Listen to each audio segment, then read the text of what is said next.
Hi, everyone, and welcome to another episode of the Bold Moves podcast, where we want to encourage and inspire entrepreneurs to either get going or keep going in their business journey through sharing inspirational stories from fearless leaders. And joining me today are Laura and Barry Ash, a husband and wife team who transitioned from law enforcement to becoming leading voices in well-being. As former police, prison, and counter-terrorism officers, they now focus on combating burnout and promoting energy management. They are co-authors of The Energy Reset and founders of Rock Solid Health. They turned a personal health crisis into a mission to transform lives. Laura and Barry have shared their expertise on TV, radio, graced major speaking stages, and are dedicated philanthropists, all in pursuit of a healthier, happier world. And today they're sharing their story with me. So I'm so glad to have you on. Welcome. Thanks for having us. Thank you, Andrew, for having us. It's so lovely to be here with you because I know we've had this plan for so long and now it's here and I'm so excited. Yes, me too. I know. We met a couple years ago and it took me this long to really get back into podcasting. So I'm super stoked to have you guys here. And this is actually my first interview outside of North America too. So that's something special as well. That's really cool. And the thing is, like, I appreciate how much work you've put into the podcast and the setting up of everything. So yeah, hats off to you. Thank you. Thank you so much. It's been fun. So it's been a learning experience, as we experienced at the beginning here with all the tech. I'm not so great at that, but I'm holding it down. So that's good. That's all good. Anyway, I love the vibe you guys have, the superhero thing you've got going on. That's so awesome. Yeah, I love it. Still superheroes. Yeah. I love it. And Wonder Woman has to be one of my favorites. I remember her as a kid. I just thought her like deflecting wristbands were the coolest thing ever.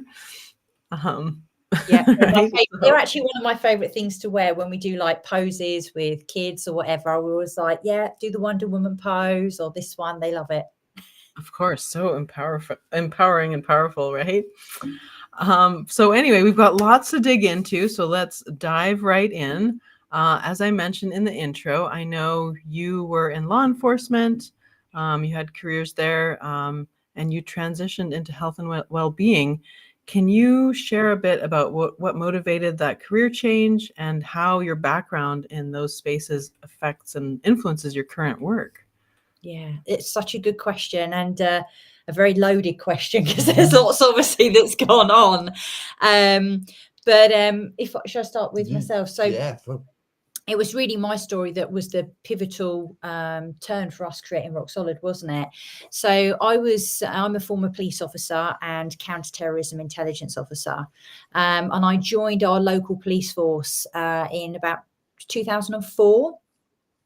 And I was kind of on the streets, as they say, on section, doing fast response calls and everything. And I started to become unwell. And my career was very up and down because I would have lots of depressives and then I would have lots of, manias. And in 2009, I was actually diagnosed with bipolar and OCD. And then it was 3 years later that I was actually medically retired because of that diagnosis, because I literally couldn't do my job anymore. And so I made the decision at 33 years old to medically retire myself. And my last role was counter-terrorism intelligence because I had a lot of my duty stripped from me, like shift work and the fast response, that kind of thing, because it was just too highly adrenalized for me. Right. Wow.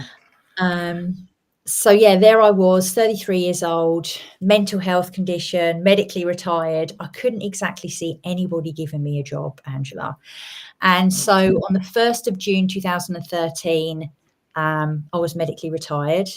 And on the 2nd of June, the very next day, we opened up Rock Solid for business with a full book of clients.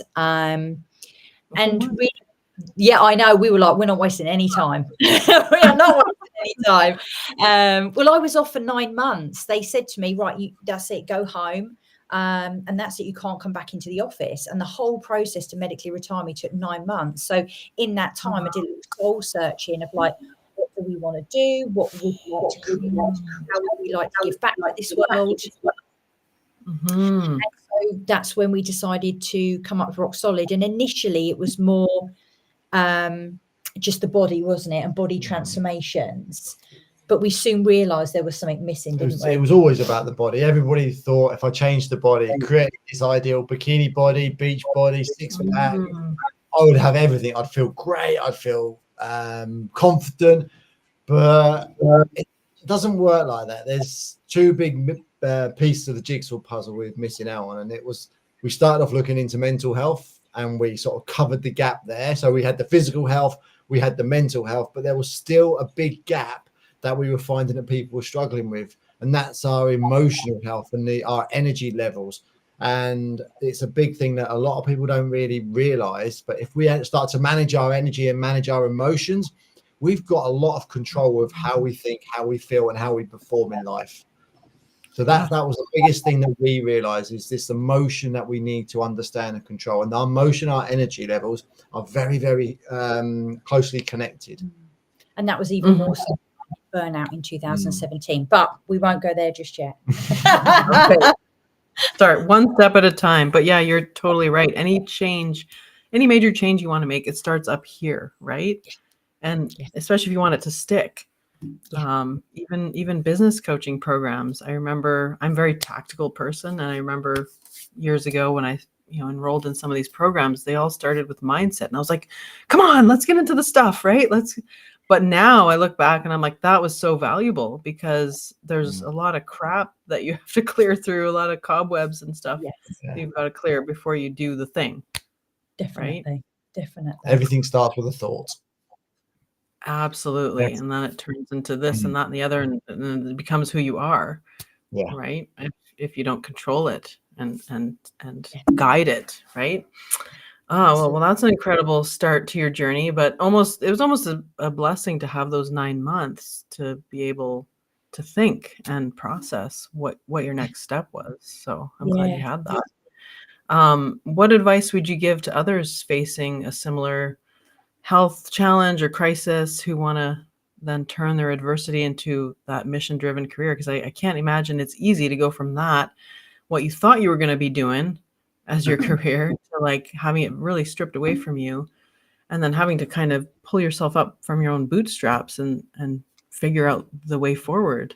So what advice would you have for someone? Yeah, I mean, it's so true. I wanted to do 30 years in the police. I wanted to do TAC team, then firearms, then dog unit. There's no way I was doing any of them. But for me, the one big thing that I would say to anybody is ask the question, what can I learn from this?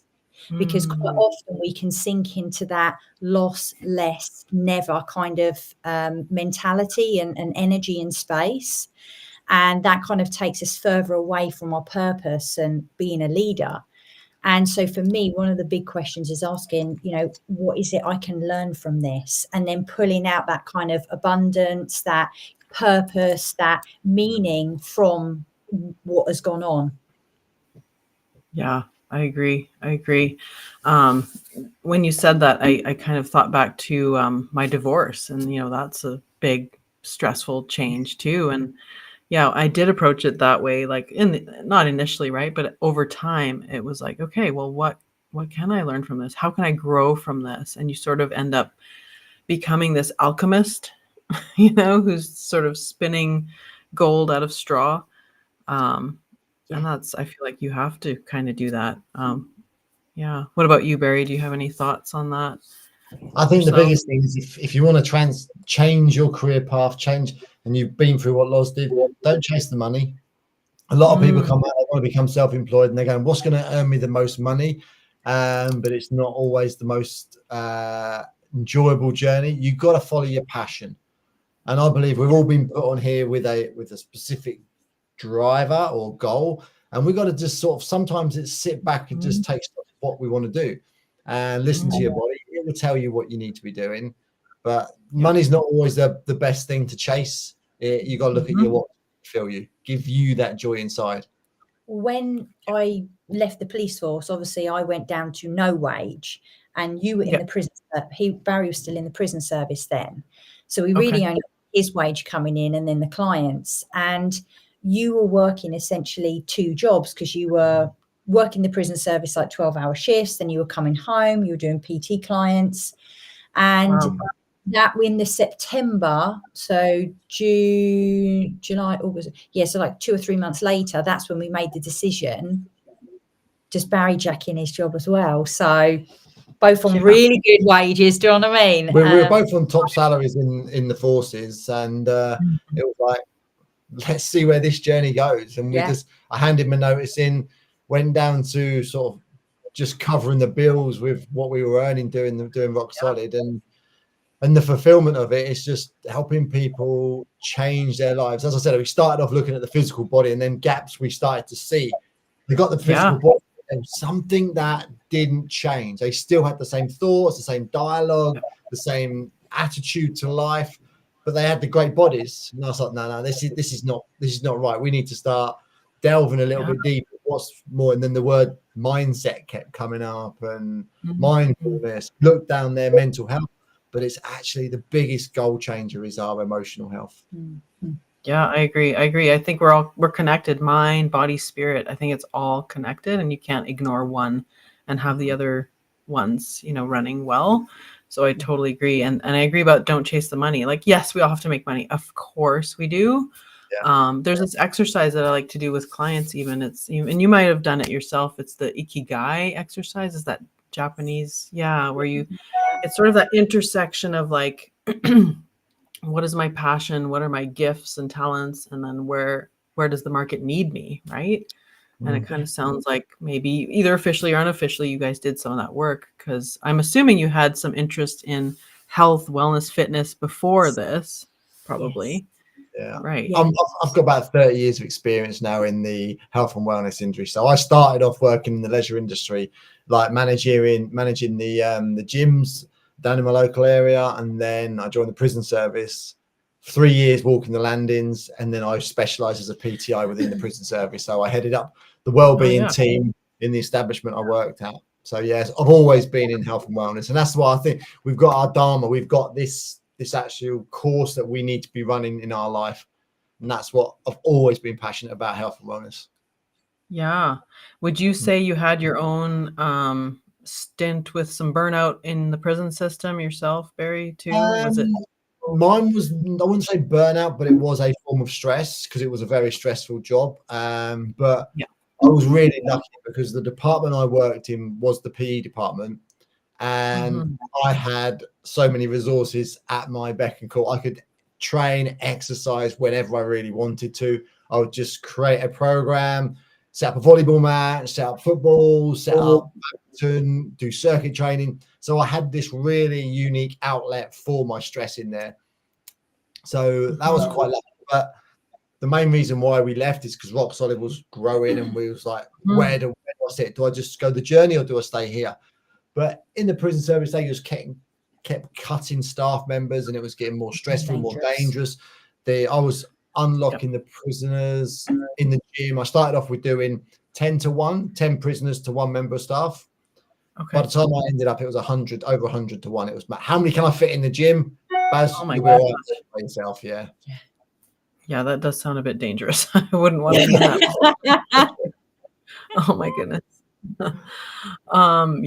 So it's all like every career path is hard. Like being an entrepreneur is hard, and doing what you were doing is hard. It's just like you want to pick your hard, like, right? So we as entrepreneurs make our own opportunities, right? We can shift, we can pivot more easily, especially when we're 1 or 2 on a team. Whereas, like you were medically retired, you, Barry, they were cutting staff. You never know when that's coming. So I think, there's risk in everything. There's even risk in being an employee. But for me, and hopefully this podcast is helping people again inspire to start their own journey too, because they're both hard. But I think as an entrepreneur, you can shift and pivot much more easily. And especially as you guys have done, you've created a great brand online, on LinkedIn. People know you. They will shift and move with you because they like you, because you've created that brand around yourselves too, right? Yeah. So let's talk a bit about burnout. So you mentioned on your website, and we've chatted a bit before, but that burnout, it's not just work related, and there's 3 dimensions to it. Can you elaborate on those 3 dimensions and the different symptoms associated with each and how to maybe recognize them? Yeah, absolutely. I'll just obviously mention about the experience that we've had with burnout as well, so that people Yeah, kind of absolutely. understand where this is coming from. It was 2017, the 25th of June. That's when I hit burnout. And it was so severe for me that I was completely catatonic. The only thing I could do was colour in. I couldn't get dressed, make a cup of tea. I couldn't even watch TV, listen to music. Everything was just too overwhelming. And it was almost to the point that we almost lost the business, because I'm kind of like the main driving force in terms of like sales and marketing. And of course, when that kind of goes down, then, there's a Everything goes problem. down. Yeah. And, that's when we knew we had to pivot the business and start looking more at energy management, at emotional management, and really around that kind of wholeness of health. And since then, that's, what we've been working on with people. But a lot of people will just say that burnout is a workplace phenomena, Yeah. which, okay, yeah, that's fine, get it.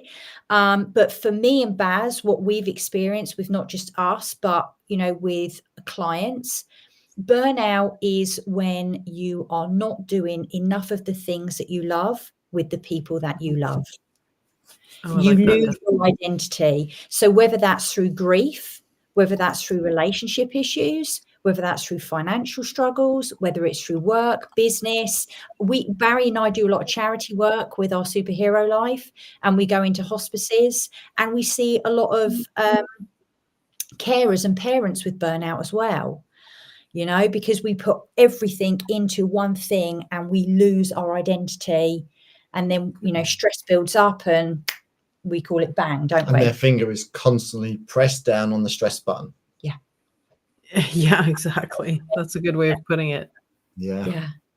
And so what a lot of people don't realize is there are actually 3 dimensions, and we have a burnout self-assessment that people say is scarily accurate, and we use this with our clients actually. And it was a lady called Christina Maslach from the University of Berkeley who came up with these sort of different dimensions. So there are 3 of them. There's cynicism, there's powerlessness, and there's exhaustion. And what we've done is we've paired these with mental, physical, and emotional. So you've got cynicism, which is mental burnout. You've got powerlessness, which is emotional burnout. And then you've got exhaustion, which is physical burnout. And as you say, Angela, each 3 of them will have different symptoms. So with mental and cynicism, you're looking at and nobody wants to admit to this one, okay? You get very negative, very judgmental, very cynical, angry, outbursts, isolation, just because, people, right? You know what I'm talking about? Mm-hmm. 2 people in here. Yeah, exactly. Very, very negative about the world. Then when it comes to more physical burnout, that is where your body feels just physically exhausted, but you might be having symptoms like headaches, weight gains, psoriasis, rosacea, hair falling out, IBS. You've got these real physical symptoms that are manifesting in your body because, as Barry said, the stress button has been pushed down. And then we've got more emotional. And this for me is very much, it can feel a bit like a depression and a low mood. It's when we're questioning ourselves. Our self-esteem starts to get knocked. We start comparing ourselves to other people, and that energy is very low, and you withdraw from the world because you just don't feel comfortable going outside and being within it. And so if I was to describe the very basics of it, that's what it would look like. Okay. And then physical is just like, where would you say you were when you were catatonic? Were you experiencing all of these? I was definitely emotional, but before that I was mental. When for me with the physical side, and I hear this a lot from my clients, it feels like they're running on false energy. It's like they're blah, blah, blah, blah, blah, do you know what I mean? And it feels great and everything's firing and they're on it, but they can't stop. It's like one of those wind up toys, you know, that you wind up and let go. And then all of a sudden for me, I literally just snapped. And a lot of people will experience that. They'll just wake up one day and be like, I just can't do this anymore. So yeah, definitely for me was more the emotional, but I do know now when I'm going into a little bit of burnout that I do get mental. I get a bit judgmental. The thing is, you know symptoms now. And yes. when you start being really intuitive with your body and how you're feeling and how you're responding to the world around us, we can start catching it a little bit earlier and putting things in place to help you out. But 99% of the people out there, it's all about pushing and hustling, especially when you're an entrepreneur, you're self-employed, you've got to bring the money in and you just push through, keep pushing through. And your body will come up behind you and it will kick you in the butt. And it will say, you don't listen to me, you're going to listen to me because I'm going to put you on your butt and we're going to shut the system down. Yeah. And this is why we need to be aware of what's going on. We had one client, and when she came to see us, her resting heart rate was 99. Oh, that's quite high. Yeah. And anything over 90, I would refer anyone with a resting heart rate over 90 back to their GP. And the GP wanted to put her on beta blockers, and she was like, absolutely no way, not doing it. She came to us, did the burnout self-assessment, and within a few months, we managed to get her heart rate down to 66 beats a minute. So it just goes to show that the physical effects really are there. It's just that we ignore them because I've got too much to do. There's too much. Yeah, absolutely. I can see that being a huge issue. When you talk about these 3 pillars of health and wellness, does everyone experience all 3 of them? Is it like a gradated? Is it like in order? Is it in a certain order, or can you just have one? How do they work together, I guess? Really good. So we'll tend to have our clients come to us and they will be struggling with 1 or 2 more that are more dominant. Okay. You get dominant 1 or 2, don't you? Yeah, I've definitely seen mental burnout to be one of the biggest ones that a lot of people are struggling with. I think nearly 1,000 people have gone through our burnout self-assessment. Wow. And I kind of surveyed it. And around COVID time, people were more emotionally burnt out that were filling it out. But as we've come out of COVID and we're now moving into, sort of all these, the cost of living crisis and money, a lot of people are more mentally burnt out. A lot of people more cynical, more judgmental, more negative. And so we will find that there'll be more towards one than the other. Okay, I got it. So it's not necessarily a progression of you're going to go through this first and then this and then this. Yeah, so there is something laid out in terms of the 12 steps of burnout, and it definitely usually starts with mental, and then it will go into physical, and then it will go into emotional. But I try not to pigeonhole everybody because everybody has their own unique journey in terms of what their beliefs and values are, in terms of how they see the world and what they experience. Gotcha.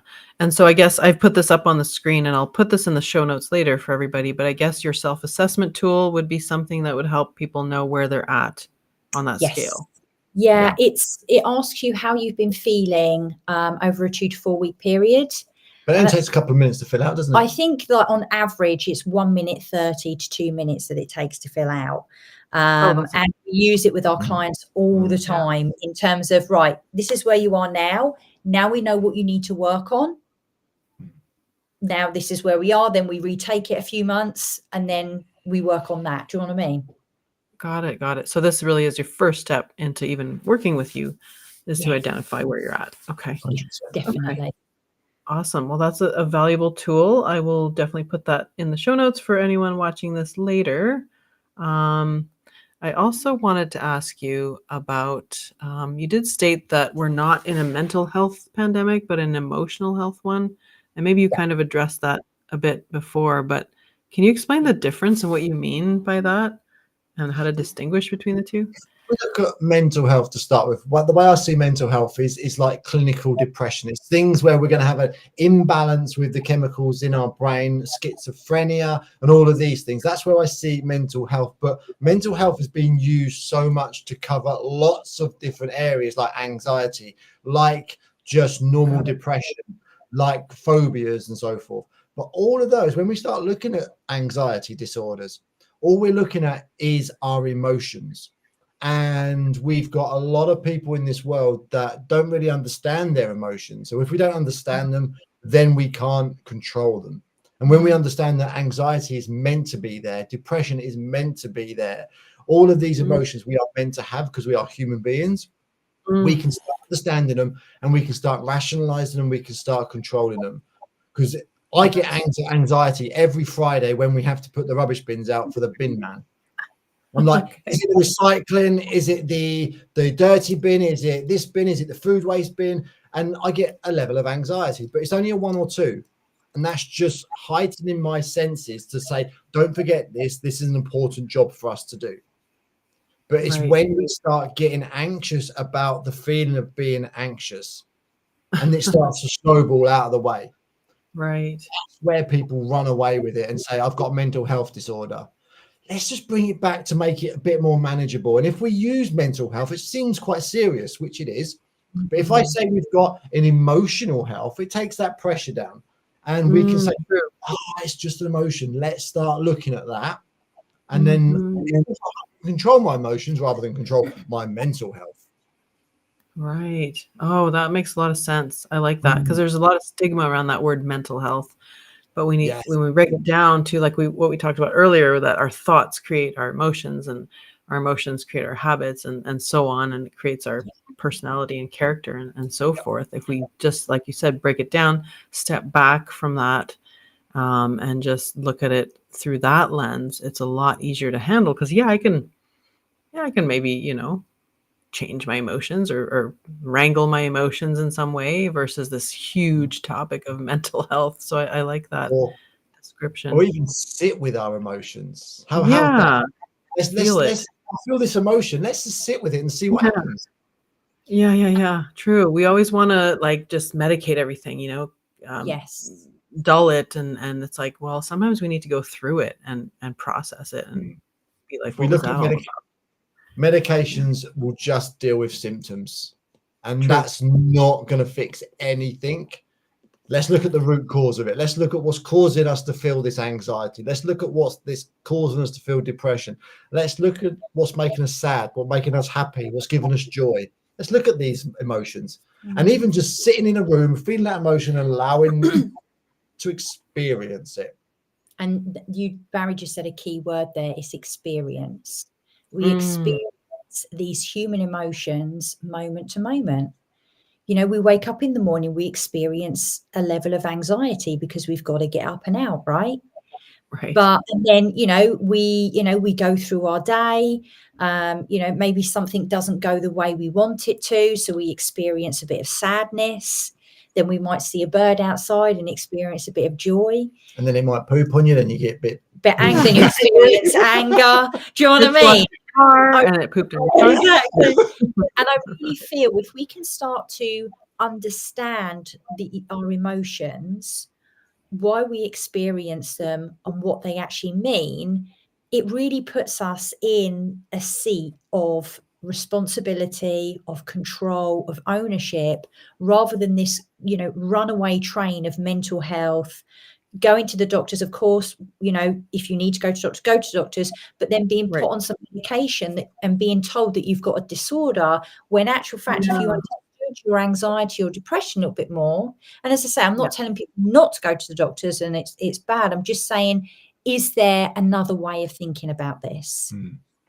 Yeah, I think you're right. As I've researched this topic a bit myself, and I find that perhaps we're a little too swift to just hand out diagnoses when maybe there's other things we could do that are a little de-escalated from that can help. I have some thoughts on just the whole system being kind of really just too quick to just be like, here, dull your pain, and don't, like it's Band-Aid work almost. versus And getting to the root. and putting a label on you as well that maybe wasn't yours in the first place. You know, sometimes when we label, we can disable. But yeah, it's a really interesting topic to have, and one that we have obviously discovered through everything that, you know, I've been through over the, I don't know, 25 or whatever years of dealing with the bipolar, dealing with clients, you know, so it's interesting. It is. Well, it's a beautiful fall day here. If you give me just 1 second, you can see I have stripes of sunshine on my face. Just give me 1 second. I'm going to turn my blinds around. Hey, anything can happen on a live broadcast, right? I know, right? I don't blame you. I did see these lines and I was like, oh my gosh, that must be really like glaring into your eyes. It's the difference between flipping them this way versus flipping them that way. So I have to remember which way. It's always, and podcasts are always this time of day where the sun is right here in the south. But anyway, here we are again. We'll keep going. So let's talk a bit about your programs that you offer and how you work with folks, your clients. So I know you focus on sustainable health practices that fit into people's lifestyles. What are some key components of your approach that make it sustainable and enjoyable for people? Because you want people to carry on the habit, right? And make a true change that lasts. So can you explain your approach? Yeah. So do you want to fire away? So we have sort of two arms to Rock Solid. We have the side where people want to build up, you know, their healthy habits. So their pillars of foundations, we call.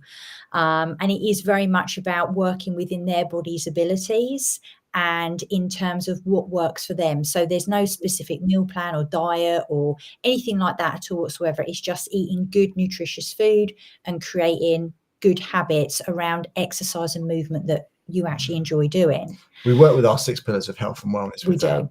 So sleep, hydration, nutrition. So we don't talk about diet. It's all about how do we nourish our body, movement, thought management, and de-stress me time. So there are 6 pillars of health and wellness.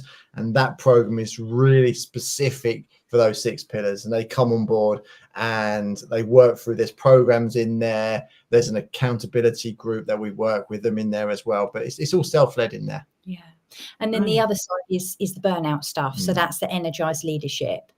And for that, we've made a huge decision on that one, Angela. We've made that an open-ended product. Oh, so good. Once you pay, you're in.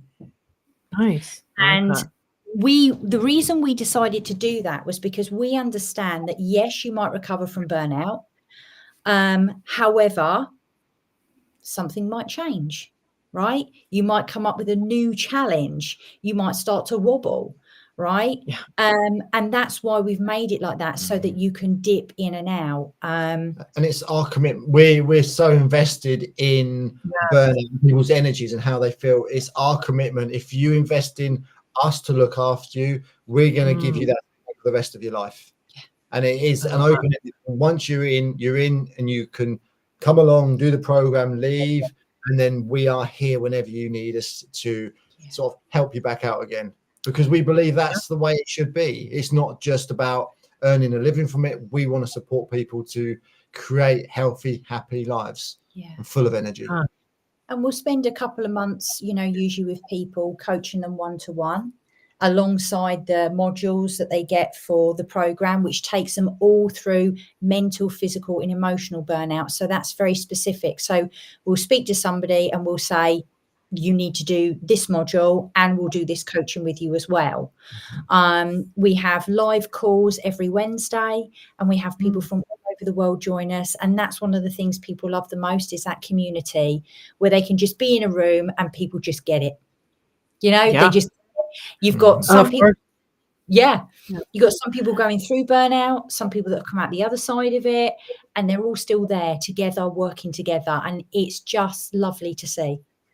That's awesome. That's so smart, because it's like having a gym buddy. You know, you're going to have more success if you go to the gym with a friend or somebody who's kind of doing it with you. So, and having the different levels of people who are just starting out, like you can almost have like that coaching community within, like, even if you're not there, other folks can help, you know, because they've been there. And so, yeah. It's so nice to hear people's stories when they come in, they're feeling X, Y, and Z, and now they've been through the process and they're at the other end. And like, there's people in there whose business was struggling, and now they're earning sort of 10K months, and their business is flying. They're employing more people in their business just because they looked at their own inner dialogue and their own inner world. You were saying, rather than just keep focusing on, I've got to hustle, I've got to strive for more, go out and get more. Let's look at the inner language to start with, and you can see the results. And when people come in, they can see these people have been through it. It gives them that inspiration. It gives them that hope, saying, yeah, if they can do it, I can do it too. Yeah, amazing. Is there any one story of a client that stands out that who've had that long-term success with your programs and your methods that you would want to share with us, without revealing, you know, specifics, of course? No, it's fine. So we had a client come to us December just gone, which is scary that it's coming up for a year, right? December just gone, and she did her burnout self-assessment, and she was at 23%, so purely in the red. Heart rate was up, couldn't sleep at night, rosacea was up, very negative, very judgmental, thinning hair. So these are like physical symptoms that are coming through. Oh my goodness. Withdrawing herself, even very, very low mood, you know, so not in a good place at all. And we worked with her because we found that it was more physical and mental burnout that she was struggling with. So with the physical stuff, we did have to put some boundaries in to say no, because obviously that was then contributing towards the mental burnout, because she felt she never had any time for herself, so she was getting resentful.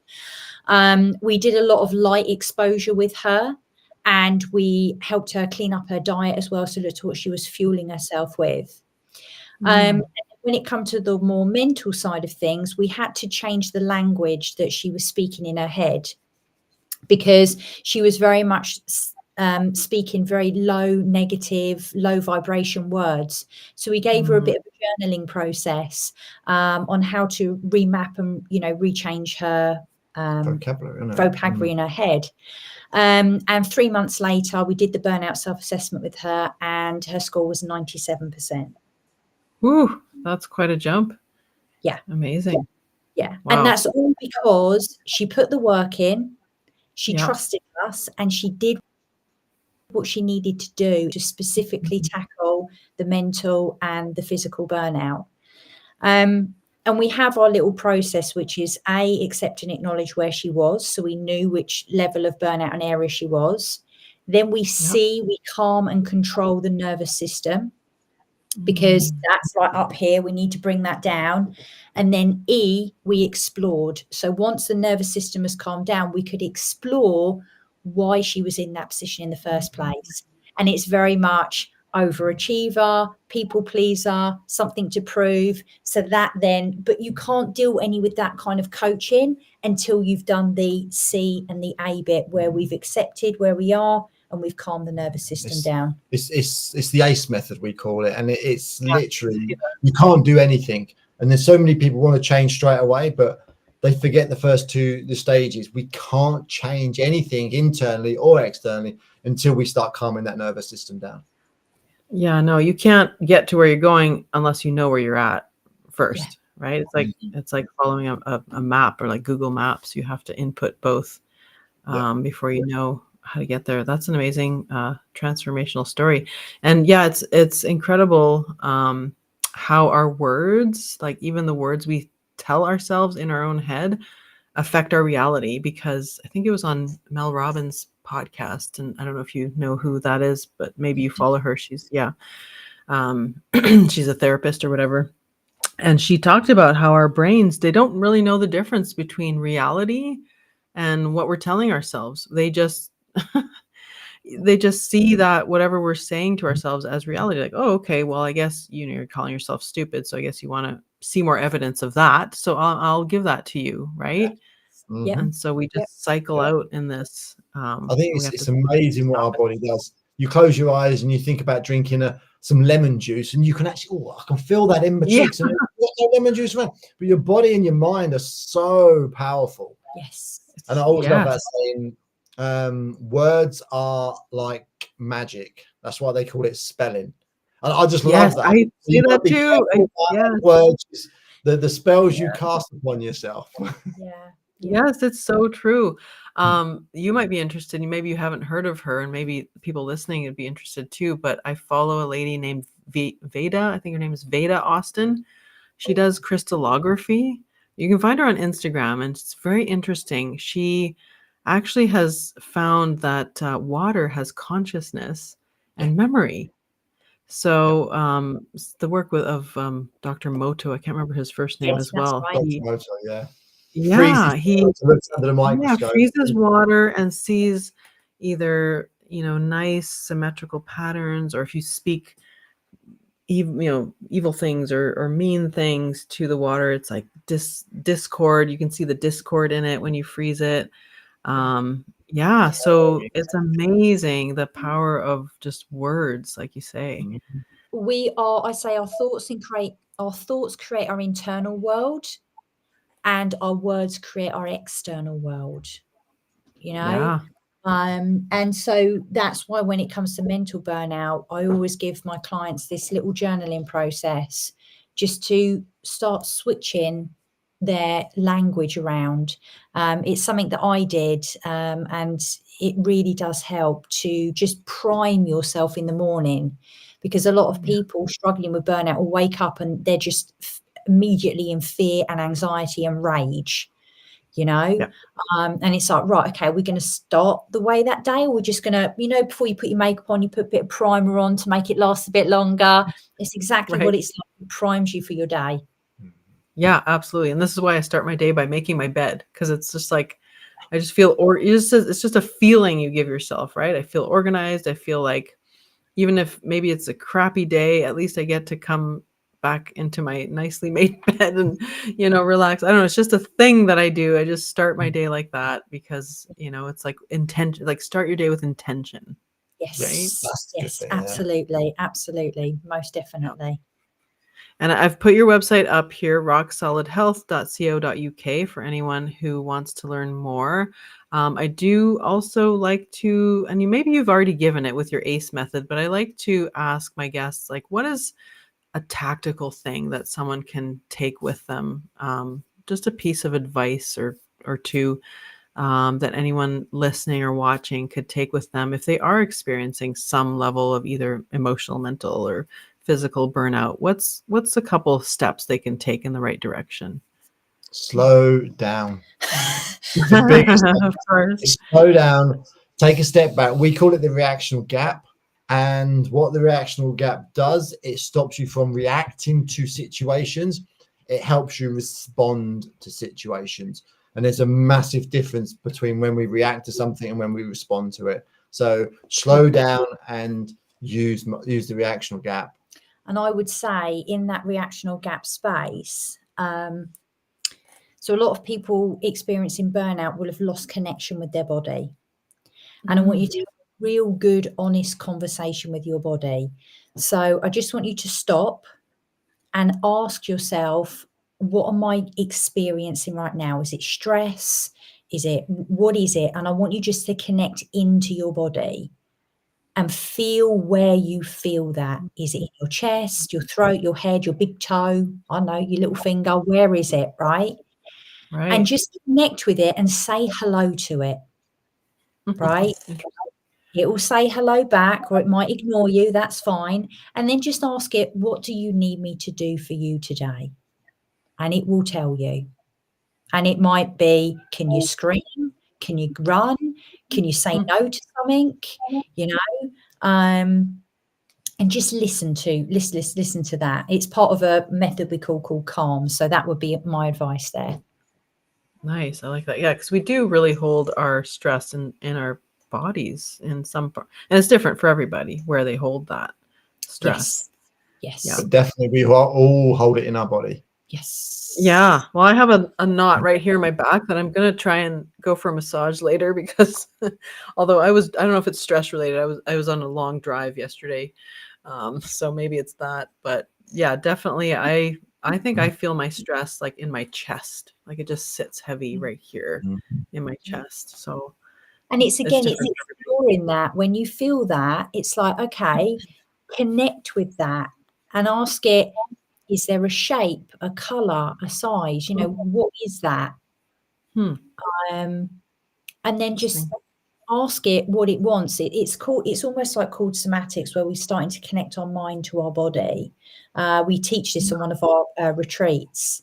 And then just literally asking it, what would you like me to do? What do we have? One guy was screaming, one was like swimming, because that's why he wanted to break free. And it's like doing that movement that thing's asking you to do, rather than just sit with it and be like, and not To talking release to it.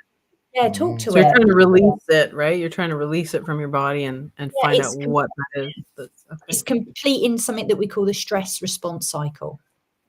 Okay. Oh, that's interesting. Awesome. Well, that I've never heard that before. So that was an interesting little exercise that everyone can try. Yeah, thank you for sharing. Real quick, because I know probably people are wondering, like you've had really great success with your business. It started off really quickly. It kind of, took an upward trajectory. Can you talk a little bit about, I met you guys on LinkedIn. So can you talk about your LinkedIn journey and how you've built that influence and audience on there? And was that sort of the catalyst to all this? Can you share a bit about that journey? I mean, we've been, Angela, in business for 11 years now. So, Wow. predominantly a lot of the time has been Instagram, Facebook, and email. But it'll be 2 years this November that I really started to come onto LinkedIn, because I really saw that there were a lot of business owners and a lot of people in professional roles who were struggling with burnout, that maybe weren't necessarily listening or susceptible to what our message was on Instagram or Facebook. And so really, I've just posted every day on there. Awesome. I've shared my thoughts, I've shared my stories, we shared our methods, we've hosted lives, all that kind of stuff, really just to be.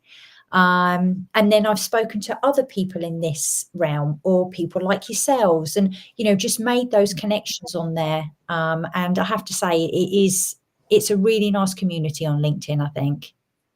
Yeah, I love it too. And I like how you do your LinkedIn too, because you're sharing your deep thoughts and emotions. You're not just being tactical, you're really sharing who you are and what you're all about. And I think that's when people connect with you. So that would be my advice for people. I don't know about you.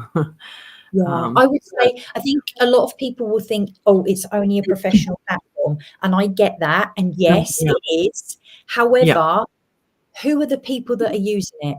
We're human beings, and The we real all people. Yeah. Yeah. exactly, and we learn best through stories, Yep. and we learn best as well, and we're able to express ourselves more when we see someone else be vulnerable. If you're True. thinking it's just a professional platform, that oppresses you, which means you cannot express. So, yeah, that's the way that I would see it. Yeah, me too. And I was going to share this in a post. Actually, I gave my kid. I was trying to keep him quiet during church service yesterday. And I might give my kid a notebook and a pen, and he there was no like staring at a blank page like we do. Like, what should I draw? And like judging ourselves. And he just started creating, right? And I'm like, we need more of that. We need to connect back with that. Just like create. Like you're creative. We're all creative. We're all creators. Just stop judging yourself so much and create. And yeah, you might look on it back in a year and cringe, but nobody's going to remember that really. It's just you. So anyway, thanks for sharing your journey. I don't want to go before I show your book here, The Energy Reset. You can get it on Amazon. There is a link there. I'll put it in the show notes. I'm also going to maybe just show an image of it so that people can find it. So there you go. See, I'm getting all techie here. I'm getting all fancy. That's amazing. Look at you go. I love it. That is exactly the right book. And I must say, the book There is you such go. a good read, and I can guarantee if you get it, you'll get something out of it, because there's a process to go through with the book. It's like a workbook. So if you are suffering with your energy, this is the book that's going to help you reset that, and it gives you tips and tricks to use throughout. Definitely. All right. Awesome. So go check out the book, guys. Check out their website. Is there anywhere else that people can find and support you that you want to mention right here before we go? No, I mean, we're on Instagram, Rock Solid, of like daily stories and stuff on there, more, a bit more fun and stuff. But yeah, other than that, we've got a that's where YouTube we're channel, at. but that's more a bit of a personal life. There's some exercises, stuff like that on there as well. So Yeah. Rock Solid Oh. Health is a YouTube channel. Yeah. Awesome. Okay. Well, go check them out, guys. Thank you so much. I know it's evening time there for you guys. Thank you so much for joining me. It was a great conversation. I really enjoyed getting to know more of your story. Oh, thank you for Thanks having for us, having Angela. us. Really appreciate it. Awesome. And we'll see you guys next time on the next episode.